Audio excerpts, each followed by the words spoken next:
So నాకు తెలిసి అంటే సాలరీడ్ ఎంప్లాయీస్ కూడా జిఎస్టీ రిజిస్ట్రేషన్ చేసుకుంటే బెటరా? ఇప్పుడు నా దగ్గర ఎవరైనా ఒక పర్సన్ ఎవరైనా ఎంప్లాయీ వర్క్ చేస్తున్నారు, సో వాళ్ళకి 2 ఆప్షన్స్ ఉంటాయి. First one, they can work as an employee, they can work as a freelancer. ఒకవేళ ఎంప్లాయీ, నేను ఒక ఎంప్లాయీకి ఒక కన్సల్టెన్సీ చార్జెస్, నేను ఒకవేళ ఎంప్లాయీకి నేను ఒక 20 లక్షల శాలరీ ఇస్తే వాడికి అట్లీస్ట్ నేను ఒక 4 to 5 lakhs ట్యాక్స్ తను కట్టాలి.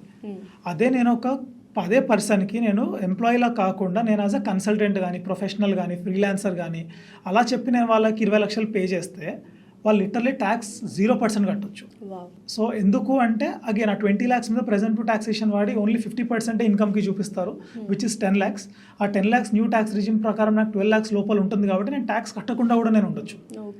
సో ఇన్ని ఉన్నప్పటికీ కూడా మళ్ళీ ఎంప్లాయీ ఒక్కటే అంటాడు నేను కట్టడానికైనా కూడా నేను ready, because they have got their own perks.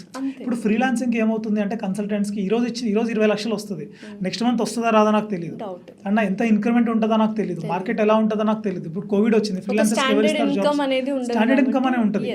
But at the end of the day it all boils down to one question, that what am I getting in return? Why is my money being spent on some schemes which doesn't affect me?